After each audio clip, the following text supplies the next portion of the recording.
Part 1, Part 2, Part 3, and Part 4. Now look at Part 1. Part 1. You will hear a student talking to the study abroad coordinator at her university. First, you have some time to look at questions 1 to 4.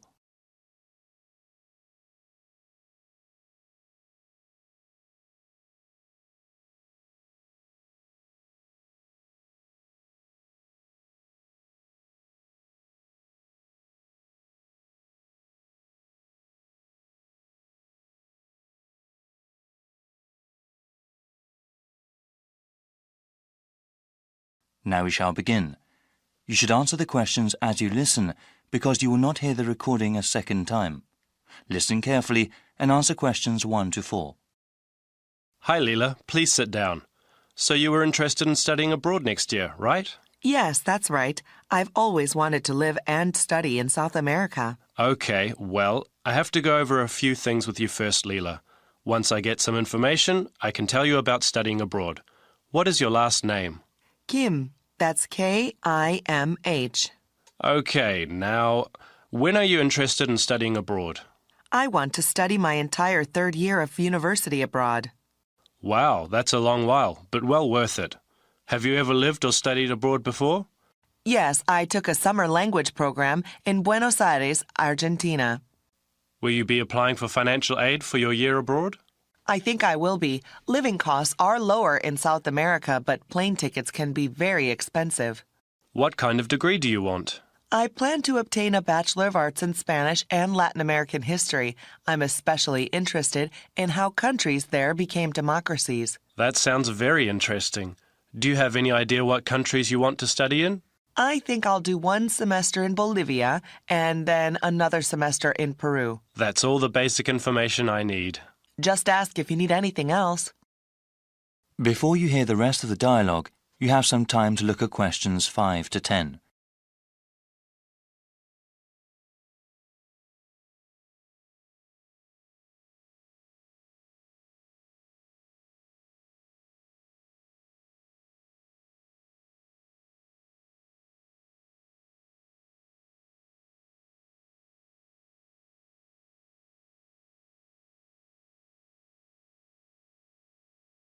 Now listen and answer questions 5 to 10. Now, Leela, there are some things I have to explain to you about going abroad for a year. You know that it can be difficult at times. Yes, actually, I had a friend who went to China for just a semester. She said the language barrier was quite a problem. Actually, not only is there a language barrier, there are also cultural differences that can make living or studying in another country very difficult.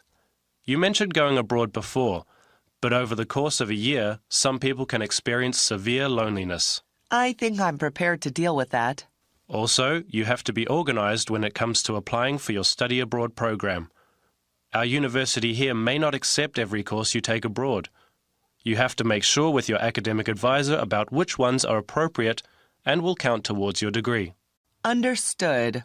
Thanks for the advice. Actually, I did want to go over the application procedure briefly with you. I read it on the website, but...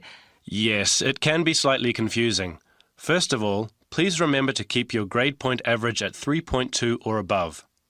There are high standards for those sponsored by the school to study in another country.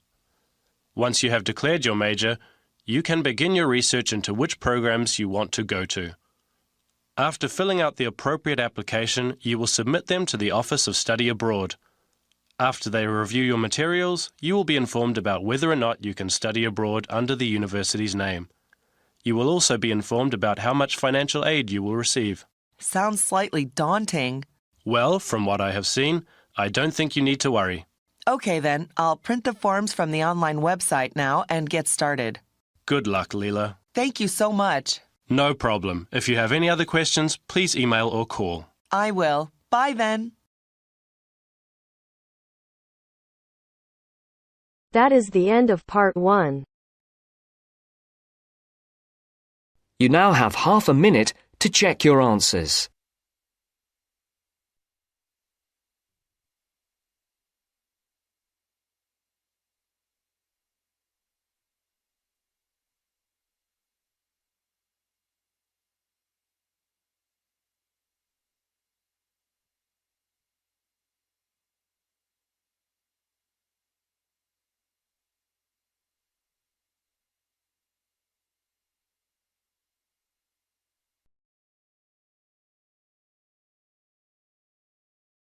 Now turns to Part 2.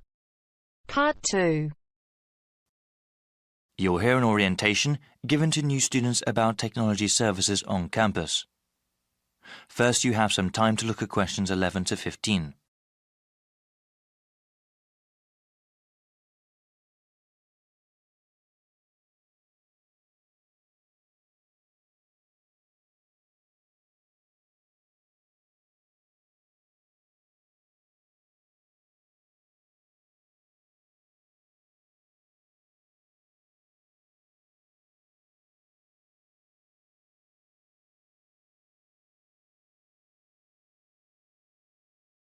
Now listen to the first part of the orientation and answer questions 11 to 15. Good morning, everybody. I hope everyone has enjoyed orientation week so far. I know that you all have been getting quite a bit of information, but I really do need to give you some more regarding the Information and Computer Services, ICS, here at Kudrow College. I've been here long enough to remember when kids hauled their typewriters around. Having a computer, whether it is a desktop or laptop, is now indispensable. They are so necessary, in fact, that our school is willing to help students with financial aid, if they need it, in order to purchase a computer. If you want to know how the school can help you get a computer, please visit our website or the ICS Centre. Though we coordinate the One Student, One Computer program, our main task at ICS is to help students deal with any technical issues that they have. We have a help desk where students can call in and ask about any computer problems they have. At this time of the school year, the help desk assists students with connecting computers to the school network. Included in your orientation packets are instructions on how to do so. As you can see, the instructions for connecting a Windows-based PC is much more complicated than for an Apple computer. We actually recommend the latter because it is good for students to focus on their work, not on solving problems that come from the computer's operating system. If you call the help desk, you can also get help with things like connecting your printer. Best of all, if your computer is having major problems, you can bring it in and get it serviced. Before you hear the rest of the orientation, you have some time to look at questions 16 to 20.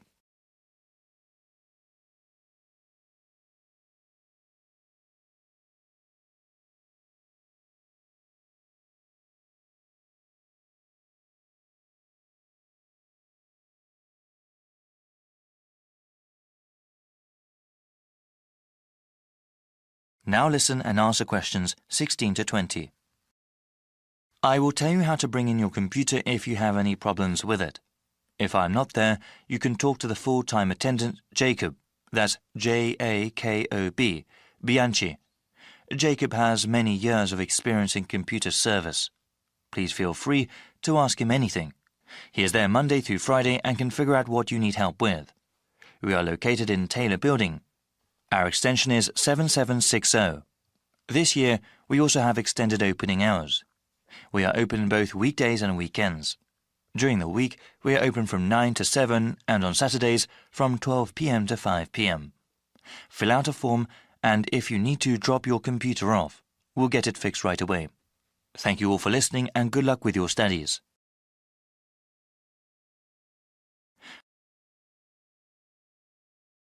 That is the end of Part 2. You now have half a minute to check your answers.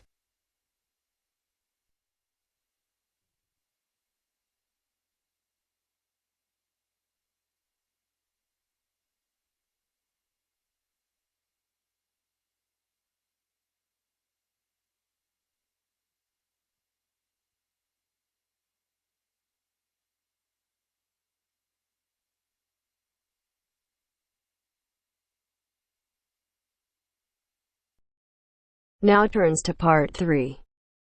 Part 3. You will hear a conversation between a student, Kayana, and a professor about an assignment. First, you have some time to look at questions 21 to 27.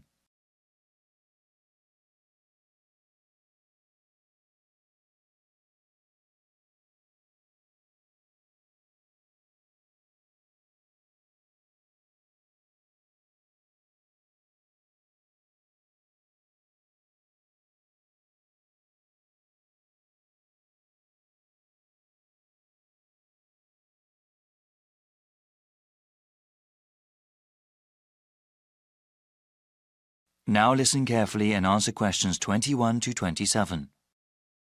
Hi, Dr. Reed. Are you busy right now? Do you mind if I come in for a second? Hey, Kiana. No, I don't mind at all.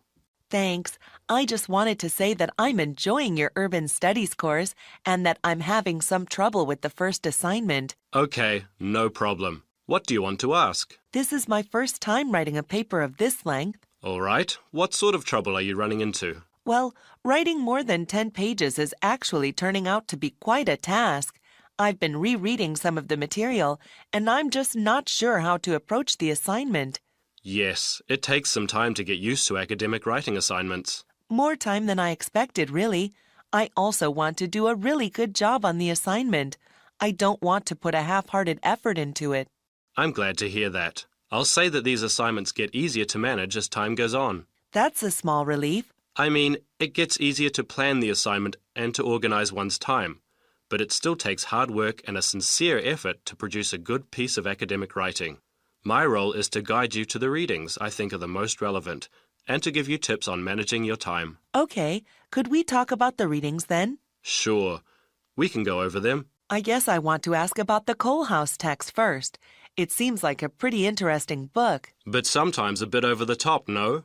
I would recommend reading just the first part of the book. It's the most relevant to the assignment that I gave you. The rest of the text goes on about a topic we will cover later in the semester. All right, I'll just read the intro then. As for the Peely article, oh, did you read that one? Yes, I accessed it online and then printed it out. Okay. I would recommend you review that again. Also, remember what I said about the Liebskid article? I think you told the class to focus on the research methods, right? Yes. She approaches the problem in an innovative way. Let's see. For the Gary article, I think you should... Let me see. I think it would be best for you to read just the conclusion. Just the conclusion. I see.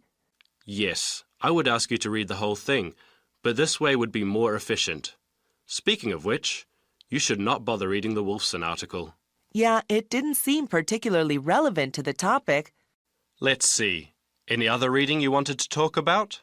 Let me see. Yes, the Cudler article. What do you think of that one? Ah, yes. How could I forget? That one is pretty central to the topic. I really think you must go over it again. Before you hear the rest of the conversation, you have some time to look at questions 28 to 30.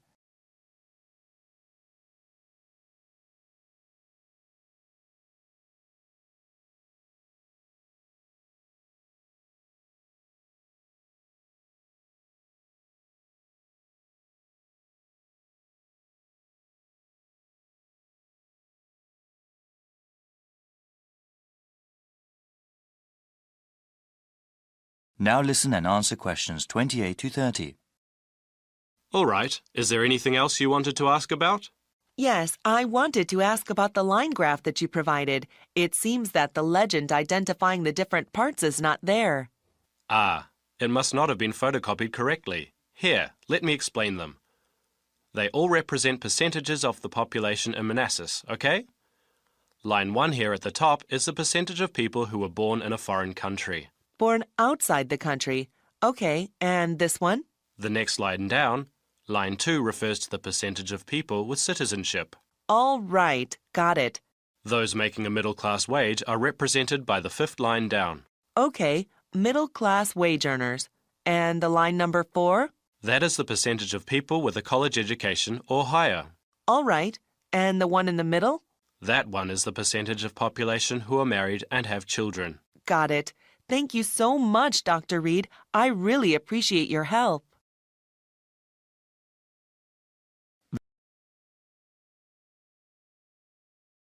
That is the end of part 3. You now have half a minute to check your answers.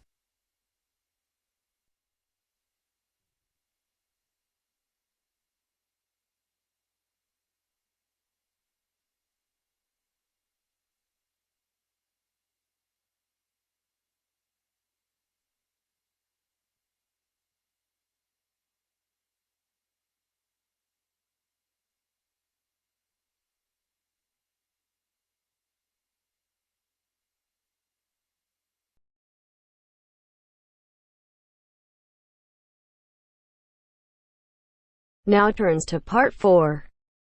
Part 4. You will hear the first part of one lecture, in a series of lectures about environmental issues. First, you have some time to look at questions 31 to 40.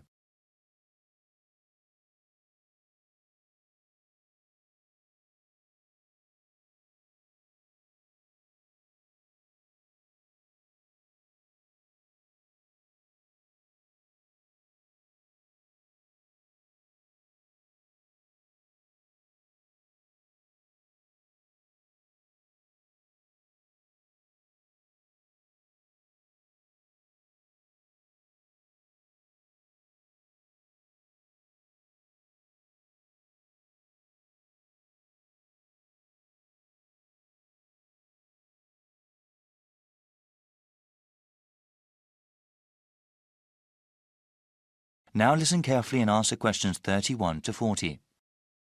In this lecture series, we have been looking at the most pressing environmental issues that the world faces. One of those issues, global warming, has become very fashionable to talk about in the past decade. Though I'm not trying to diminish its importance as a problem, it must be understood that the effects of an increasingly warm planet will not be seen for many more decades. One problem affecting the lives of people right now is the scarcity of water. The need for fresh water will only increase as the world's population grows, especially in developing countries. In the future, changing weather patterns that come with global warming will only make the problem worse. People need water to drink, cook food, shower and wash clothes. Most of the planet is covered with water, but unfortunately only a tiny percentage of it is fit for human use. Of all the water in the world, less than 3% is fresh water. More than 2/3 of that remaining percentage is locked up in glaciers in Greenland, Antarctica and elsewhere, also unavailable for human use. The water vital for life comes from lakes, rivers, underground aquifers, rain and snow. This surface water, groundwater and precipitation is not disturbed equally across the Earth's surface. For example, Canada, which has about 0.5% of the world's people, contains about 10% of the world's readily available fresh water. Brazil makes up about 3% of the world's population, but within its borders contain nearly 12% of the world's freshwater resources. As the economies of developing countries grow, the need for fresh water also grows. One example of this has to do with the production of meat. In some countries, the demand for beef increases when people earn more money. However, raising cattle is incredibly water-intensive, requiring about 15 tons of water for 1 kilogram of grain-fed beef.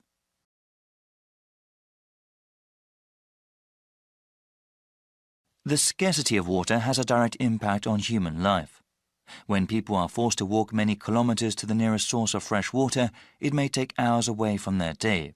This, in turn, takes time away from school or from other productive work that helps the general economy. A number of solutions have been proposed to deal with the scarcity of water. Some of them are technological, like the construction of desalination plants. These plants convert brackish salty seawater into water fit for human use. They are very expensive to operate and maintain, though, and cannot meet the world's growing demand for water. Other kinds of solutions involve only a little technology or involve modifying individual people's habits. In a rural part of India, a village facing water shortage started collecting rainwater. A simple system allowed them to save water that fell over a large area and use it during dry periods. In the suburbs that surround the cities of developed countries, house owners are using xeriscaping techniques. The main purpose of xeriscaping, unlike traditional landscaping, is to not use supplemental irrigation. This requires the use of plants, shrubs and trees that are appropriate for the climate. In dry areas, this means planting ones that use less water. In the future, many countries will need to use a variety of these techniques in order to provide enough water for their citizens. Water security will be of utmost importance to those governments, especially in areas that are politically unstable.